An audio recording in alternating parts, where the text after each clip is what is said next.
وأصحابه أجمعين. متسامعین، آج ہم بات کریں گے کہ اس مسئلے کے بارے میں جو عام طور پر ہمارے ساتھ پیش آتا ہے، لیکن علم نہ ہونے کی وجہ سے یا سستی کی وجہ سے ایک اہم ترین عبادت کے اندر ہم کمی کوتاہی کا شکار ہوتے ہیں۔ فجر کی نماز دن کا آغاز ہے، اور یہ نماز کا جو رکن ہے، جو ملی ہوئی ہے، وہ دو چیزوں سے ہے، ایک سنت ہے، ایک فرض ہے۔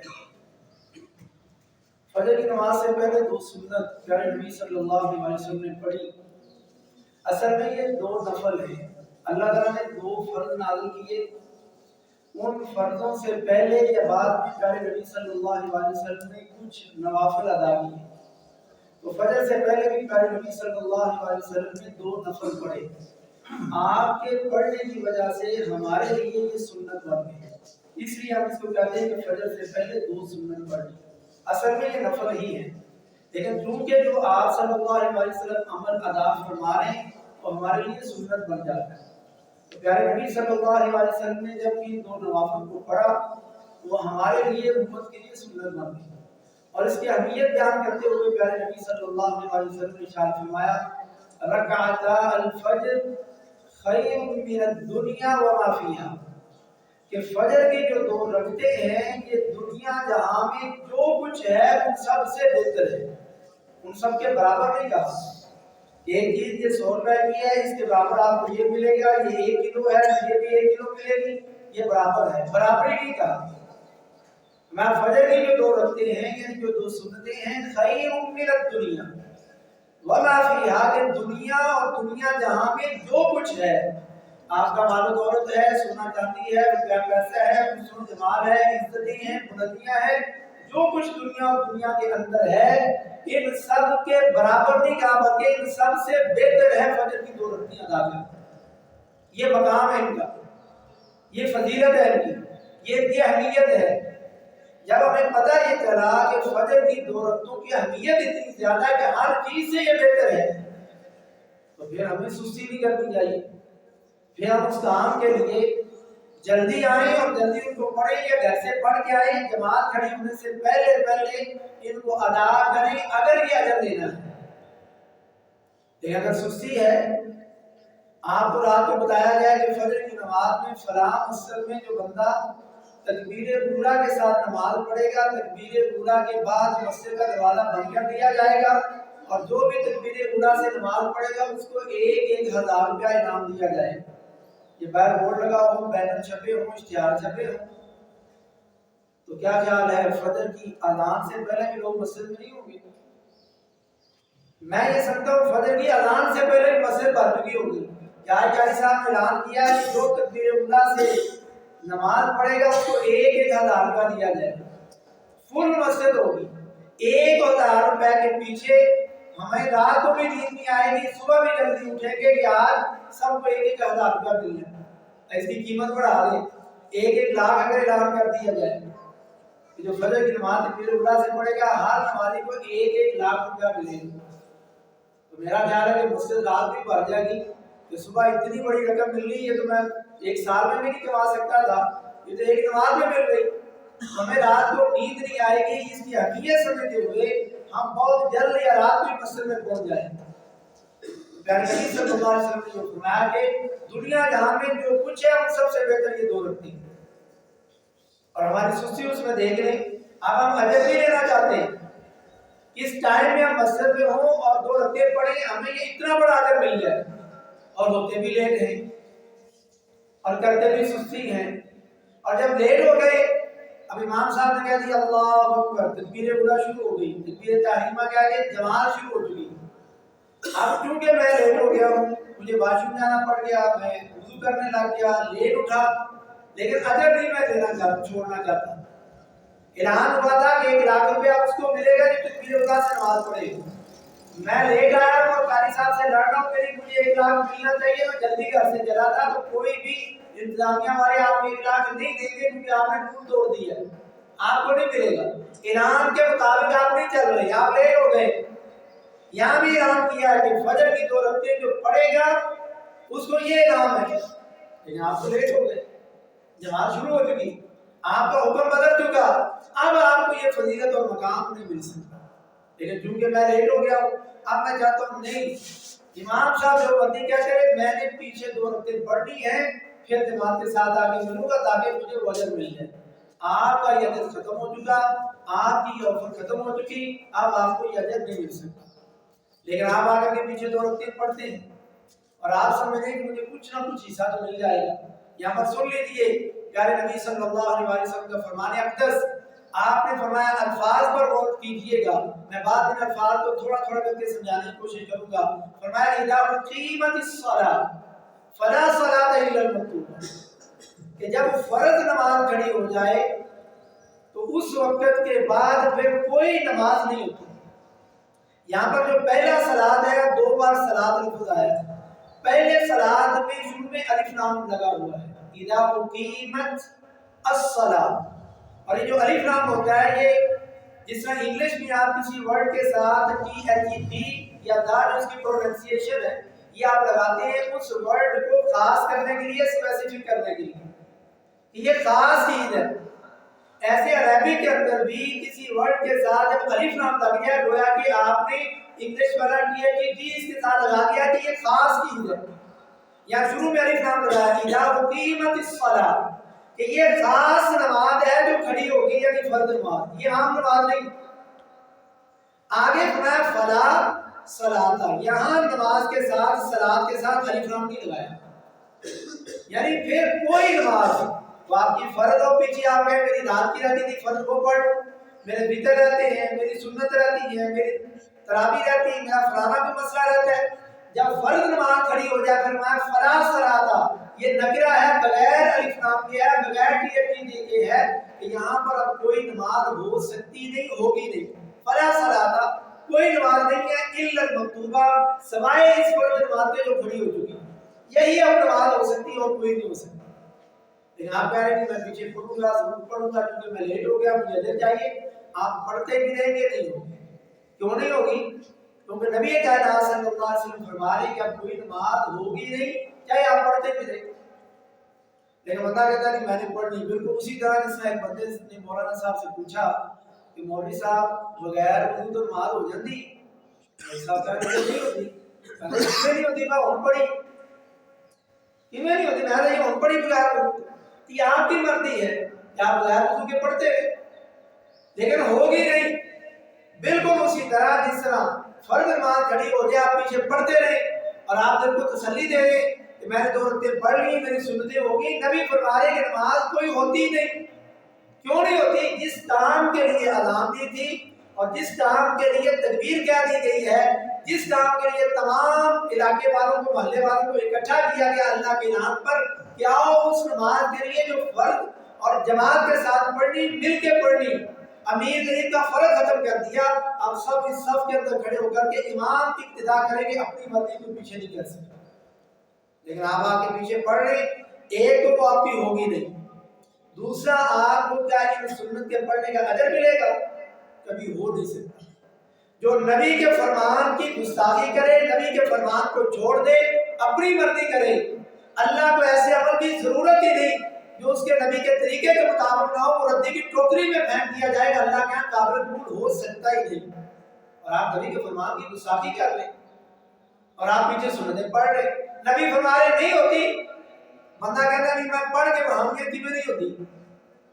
یہ عملی طور پر وہ کہہ رہا ہے نہیں میرے بھائی، اللہ سے ڈریں، اپنے ٹائم کو قیمتی بنائیں، اپنی فرض نماز کو ضائع نہ کریں، اور فرض نماز کی موجودگی میں پیچھے سنتیں پڑھ کے گناہ میں شریک نہ ہو، نبی کے فرمان کو توڑنے میں شریک نہ ہو، اور ان 2 رکعتوں کو آپ بعد میں پڑھ سکتے ہیں۔ اب دوسرا مسئلہ ہے، پہلا یہ ہم نے ذکر کیا کہ اگر یہ اجر لینا ہے تو وہ نماز کھڑی ہونے سے پہلے فرض کو پڑھیں اور ادا کر لیں، پھر یہ اجر ملے گا۔ نماز کھڑی ہو گئی، آپ کی 1 رکعت ہوئی ہے اور آپ نے دوسری رکعت ابھی باقی ہے، حکم کیا ہے؟ آپ اگر آپ یہ دوسری رکعت پوری کرتے ہیں، امام صاحب پڑھ رہے ہیں، اس کی آدھی رکعت جب پوری رکعت ہو جائے گی، اب آپ کا دھیان کدھر لگا ہے؟ امام صاحب کی طرف۔ امام صاحب نے چھوٹی قرات ہونے کی، کیا میں یہ رکعت پڑھ کے امام کے ساتھ مل جاؤں گا؟ آپ یہ سوچ رہی ہے اور رکعت پڑھ رہی اور تیزی تیزی پڑھ رہی، اور اتنی سپیڈ سے پڑھ لیں کہ موٹر سائیکل بھی اتنی تیز نہیں چلتی جتنی آپ کی زبان چل رہی ہے۔ یہ تو مذاق ہے قرآن کے ساتھ، نماز کے ساتھ۔ مثال کے طور پر آپ نماز میں کیا پڑھتے ہیں؟ اللہ اکبر، سبحان اللہ وبحمدہ، سبحان اللہ،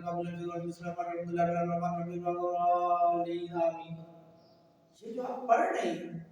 اگر آپ سے آپ کا تعارف پوچھا جائے کہ آپ کا نام کیا ہے، کہاں ہے، کیا کرتے ہیں، کیا ڈیوٹی ہے، آپ کو میرا نام محمد یاسر ہے، میں قصور کا رہنے والا ہوں، میرا یہ ہے، میں یہ کرتا ہوں، آپ کو انٹرویو لینے والا کہے گا آپ پاگل ہیں، آپ کو تمیز نہیں بات کرتے، آپ ایک افیسر کے سامنے ایسے انٹرویو دیتے ہیں،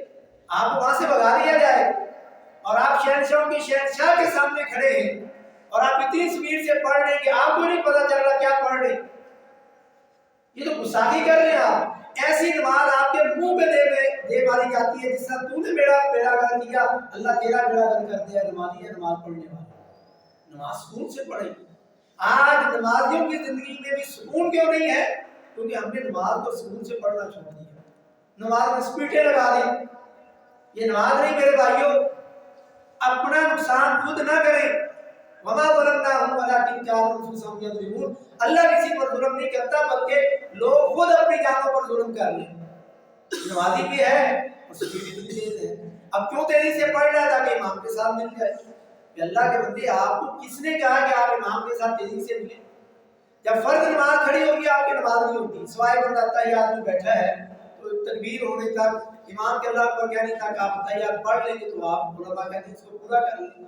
آپ بھی رکوع جا کر تکبیر شروع ہوگی، گویا کہ بھی آپ نے سپیڈ مارنی اور اپنی نماز کا ستیہ ناش کرنا ہے، آپ سلام پھیرتے ادھر، بلکہ آپ کی نماز ختم ہو چکی، نہ بھی سلام پھیرے آپ کی نماز ٹوٹ چکی ہے۔ اب آپ فرض نماز جس کے لیے بلایا جا رہا ہے ادھر آ جائیں، یعنی یا سجدے کے قریب ہے پوری کر لیں، نہیں ہے تو اسلام پھیر لیں۔ اب آپ کی 2 رکعتیں یہ ختم ہو گئی، سلام پھیر دیا آپ نے، ٹوٹ گئی۔ اب کیا کرنا ہے؟ جماعت کھڑی ہوگی، سکون سے فرض پڑھیں۔ نماز کے بعد آپ کے پاس 2 طریقے، پہلا طریقہ یہ ہے کہ آپ ان 2 سنتوں کو سورج نکلنے کے بعد پڑھیں، مسجد میں بیٹھیں، گھر چلیں گے، ذکر اذکار کریں تو سورج نکلنے کے بعد جب آپ کو ٹائم ملے اس کو پڑھ لیں۔ لیکن آپ سمجھیں میری ڈیوٹی ہے، میری دکان ہے، مارکیٹ ہے، رش ہے، میری سرکاری جاب ہے، میں سفر میں ہوں گا، گاڑی میں ہوں گا، ٹائم نہیں ملے گا، ظہر تک اثر تک میری 2 رکعتیں رہ جائیں، تو اب آپ کے لیے کیا ہوگا؟ کیا فجر کے بعد فوراً ان 2 رکعتوں کو پڑھا جا سکتا ہے؟ ہمارے سامنے وہ حدیث ہے کہ فجر کے بعد اور عصر کے بعد کوئی بھی نفل پڑھنے منع ہے، اور یہ صحیح حدیث ہے اور یہ بھی نفل ہے۔ اب بندہ پریشان ہو گیا، اور ہمیں ہمارے مولانا صاحب نے اپنے مسئلے کی وجہ سے بتایا کہ فجر کے بعد 2 رکعتیں نہیں ہوتی اور آپ سارا دن بیوی نہیں پڑھ سکتے، گویا آپ نماز سے پہلے پڑھ لیں چاہے امام پڑھا رہا ہے۔ حتیٰ کہ وہ کہتے ہیں نعوذ باللہ من ذالک، اس حدیث کی دلیاں اڑا دی انہوں نے، کہتے ہیں جی جب تک امام پڑھتا رہے آپ کو یقین ہو کہ دوسری رکعت میں رکوع تک بھی آپ مل سکتے ہیں تو پہلے سنتیں پڑھیں۔ یہ مولانا صاحب اس منبر رسول پر بیٹھ کر کے یہ جھوٹ لوگوں کو بتا رہے ہیں۔ اب عام بندہ کہتا ہے مولانا صاحب نے خود بتایا تو میں دوسری رکعت میں رکوع سے پہلے مل سکتا ہوں، لہٰذا میں پیچھے چھوڑنے کے پیچھے ادھر آ کر میں 2 رکعتیں پہلے پڑھ لوں، کیونکہ فجر کے بعد میرے پاس ٹائم نہیں اور سورج نکلنے تک منع ہے، میں پڑھ نہیں سکتا، اور ظہر اثر تک میرے پاس ٹائم نہیں، لہٰذا میں پہلے پڑھوں تاکہ یہ میرا اجر ضائع نہ ہو۔ اللہ کے نبی کے فرمان کی گستاخی اور اس حدیث کا فجر کے بعد آپ کے جو نفل پڑھنے کا منع ہے اس کو سمجھنے میں غلطی کی۔ فجر کی نماز کے بعد جو نفل پڑھنے منع ہے سورج نکلنے تک، اور فجر کی نماز آپ کی مکمل ہو گئی نہیں، آپ کی 2 سنتیں باقی، 2 سنتیں پڑھنے کے بعد آپ کی فجر کی نماز پوری ہونی ہے، اس کے بعد سورج نکلنے تک کوئی بھی نفل پڑھنے منع ہے، آپ کی فجر کی نماز پوری نہیں ہوئی، 2 رکعتیں باقی ہیں، تو آپ فجر کے فرضوں کے سلام پھیرنے کے بعد آپ 2 رکعتیں پڑھیں، جیسے ایک صحابی نے پیارے نبی صلی اللہ علیہ وسلم کے ساتھ فرض نماز پڑھی اور نماز کے بعد کھڑے ہو کر کے یہ 2 سنتیں پڑھنے لگا، تو آپ صلی اللہ علیہ وسلم نے پوچھا کہ اللہ کے بندے کیا فجر کی نماز ڈبل ہو گئی، 4 رکعتیں ہو گئی؟ یعنی آپ نے ابھی تو میرے ساتھ پڑھی ہے اور پھر پڑھنے لگے کچھ؟ صحابی نے فرمایا کہ اللہ کے نبی صلی اللہ علیہ وسلم فجر کی نماز 2 رکعتیں کی، یہ میری سنتیں رہتی تھی وہ میں نے پڑھی، پڑھنے لگا تو پیارے نبی صلی اللہ علیہ وسلم خاموش، اور اس کو کہتے ہیں تقریری حدیث، کہ نبی کے سامنے کوئی عمل ہو اگر وہ غلط ہے تو ہو نہیں سکتا کہ نبی خاموش ہو گئے، نبی کا کام ہی ہے کہ غلطی سے روکنا، لیکن اگر آپ خاموش ہو گئے اس کا مطلب یہ ہے کہ وہ عمل ٹھیک ہے جس پر آپ نے کوشش اختیار کی وہ کرنا جائز، اس کو کہتے ہیں تقریری حدیث۔ تو یہ حکم نبی صلی اللہ علیہ وسلم کی تقریری حدیث سے ثابت ہے کہ آپ کے سامنے صحابی نے جب کہا کہ میں یہ 2 سنتیں پڑھنے لگا وہ رہ گئی تھی تو آپ نے خاموشی اختیار کی اور اسے 2 سنتیں پڑھی اور آپ خاموشی سے بیٹھے ہیں کہ چلے تو آپ کے سامنے عمل ہوا آپ نے اس کو روکا نہیں ٹوکا نہیں پہلے پوچھا ہے کہ کیوں پڑھ رہے ہو جب اسے بتایا کہ یہ کوئی فرض دوبارہ نہیں پڑھ رہا ہوں یہ پہلے سنتے رہتے تو آپ نے خاموشی اختیار فرمائی تو عمل ہمارے لیے سنت بن گیا جائز ہو گیا تو فجر کے بعد آپ 2 سنتیں جو آپ کی رہتی وہ پڑھ سکتے ہیں کب جب آپ کی فجر کی نماز ابھی تک پوری نہیں ہو وہ 2 سنتوں کے بعد پوری ہوگی جب آپ نے 2 سنتیں پڑھ لی اب آپ کی فجر کی نماز مکمل ہو چکی اب سورج نکلنے تک دوبارہ کوئی 2 نفل کوئی نماز آپ نہیں پڑھ سکتے جب تک سورج نہ نکلا ہے سورج نکلنے کے 15-20 منٹ بعد آپ اشراق پڑھیں کوئی نماز رہتی اور پڑھیں سوائے صبح نماز کے جو وضو کرنے کے 2 نفل ہیں بندے کی مستقل اگر عادت ہے یا مسجد میں داخل ہونے کے تحیت المسجد ہے بندے کی مستقل عادت ہے اور وہ فجر کی نماز پڑھ کے گھر چلا گیا گھر دل نہیں لگا مسجد میں آیا ہے اب اسے مسجد کے اندر بیٹھنا ہے اب یہ منع کا وقت ہے تو اس کے لیے علماء اجازت دیتے ہیں اس کو کہتے ہیں سببی نماز ایک سبب بن گیا ہے مسجد میں بیٹھنا یہ 2 رکعتیں آپ فجر کے بعد اور عصر کے بعد بھی پڑھ سکتے ہیں یا وضو کے ہیں یا جنازہ ہے ایک سبب بن گیا کہ لیٹ ہو رہا اس کو پڑھنا ہے حالانکہ عصر کے بعد منع ہے لیکن ہر مسجد والا عصر کے بعد جنازہ پڑھنا ہے یہ کیوں پڑھنا ہے یہ تو منع کا وقت ہے کیوں جائز ہے کہ یہ سبب بن گیا یا آپ جائز کوئی سببی نماز کوئی سبب بن جائے تو وہ فجر اور عصر کے بعد پڑھی جا سکتی بغیر سبب کے آپ فجر اور عصر کے بعد نہیں پڑھ سکتی اس کی مثال دے کے بات ختم کرو آپ مسجد میں بیٹھے قرآن پڑھنے آدھا گھنٹہ پڑھا ابھی آدھا گھنٹہ سورج نکلنے میں باقی دل نہیں جا رہا کیونکہ انسانی دل ایک ہی چیز پر مشکل نہیں رہتا آپ چاہتے ہیں کہ کر کے نفل پڑھ لوں 2-4 یہ فجر کے بعد کا ٹائم ہے اور سبب کوئی نہیں بنا آپ مسجد کے یا گھر کے اندر موجود اٹھ کے نفل نہیں پڑھ سکتے لیکن وضو کیا ایک سبب بن گیا مسجد میں داخل ہونا ایک سبب بن گیا فجر کے بعد یا عصر کے بعد یا کوئی جنازہ آ گیا تو یہ سببی نماز فجر یا عصر کے بعد پڑھ سکتے ہیں باقی عام نفل یا عام باقی رکعات فجر عصر کے بعد نہیں پڑھ سکتے اللہ رب العزت سے دعا اللہ رب العزت ہمیں یہ دینی غیرت پیارے نبی صلی اللہ علیہ وسلم کی سنت کی اہمیت اور اس کا مقام اور مرتبہ ہمیں ہمارے ذہنوں میں بٹھا دے تاکہ ہم کوئی بھی کام ایسا نہ کریں جو نبی صلی اللہ علیہ وسلم کے طریقے کے خلاف ہو اللہ ہمیں سمجھنے کی توفیق نصیب فرمائے وما توفیقی الا باللہ